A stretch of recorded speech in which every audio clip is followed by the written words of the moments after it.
Breaking news చూసిన మంత్రి పువ్వాడపై Wyra MLA Ramulu Naik తీవ్ర స్థాయిలో మండిపడ్డారు. తన నియోజకవర్గంలో వైరాలో మంత్రి పువ్వాడ రాజకీయాలు చేస్తారని ఆరోపించారు. వైరాలో జరిగిన బీఆర్ఎస్ కార్యకర్తల సమావేశంలో ఎమ్మెల్యే రాములు నాయక్ పాల్గొన్నారు. ఈ సందర్భంగా రాములు నాయక్ మాట్లాడుతూ మంత్రి పువ్వాడపై విమర్శలు గుప్పించారు. దళిత బంధులో కొంతమంది లబ్ధిదారుల ఎంపికను మదన్ లాల్ కు ఇచ్చారని మండిపడ్డారు. నియోజకవర్గంలో ఎమ్మెల్యేగా తన నిధులకు ఆటంకం కలిగించే హక్కు ఎవరికీ లేదని అన్నారు.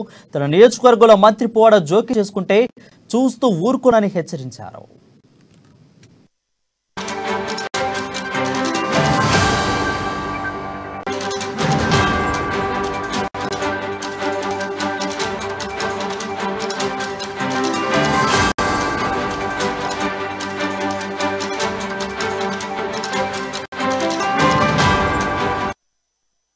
బ్రేకింగ్ న్యూస్ చూసిన మంత్రి పువ్వాడపై వైరా ఎమ్మెల్యే రాములు నాయక్ తీవ్ర స్థాయిలో మండిపడ్డారు.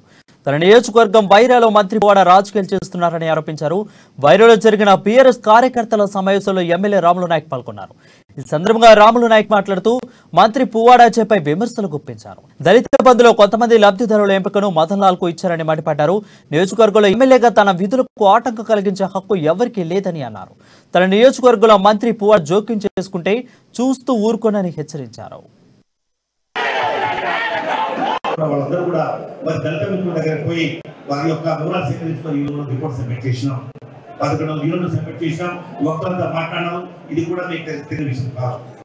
ఈ పరిణామంలో నేను మదన్ గారితో నుంచి బాబా పాములు బ్రహ్మాండంగా కలిసి ప్రయాణించిన దశలో 100 ఉన్నా కూడా ఆ రోజు స్వతంత్ర అభ్యర్థిని గెలుపున్నా కూడా మా విధంగా మరి భేదాభిప్రాయాలు ఆ రోజులో ఉండొచ్చు. కానీ ఎప్పుడైతే ఆయన అభ్యర్థిగా మాకు ఎప్పుడు వచ్చినారో తదన కూడా ఏంటంటే నేను కూడా గవర్నమెంట్ సాధన కావాలని చెప్పుకుంటే కార్యక్రమాలు కూడా విజయం చేసే రాజులు భవిష్యత్తులో ఏంటంటే నేను జరగబోయే ఎలక్షన్ లో ఆయన ప్రమాణం గెలుపుతాను ఉద్దేశంగా చేసే ప్రక్రియలో మా కార్యకర్తలందరినీ కూడా నేను మాట్లాడుతూ ఉంటాను. ఏ ప్రక్రియ కూడా దయచేసి పార్టీ లైన్ దాటవద్దు. మీరు ఇతర పక్కన పెట్టండి. మనం ఏంటంటే పార్టీ బలోపేతం చేయాలి.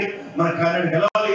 తదనంతరం కేసీఆర్ గారికి ఈ యొక్క ఎమ్మెల్యే ద్వారానే బహుశా ముఖ్యమంత్రి అది కూడా మనకు కేసీఆర్ గారికి బోనస్ గా ఉండాలి.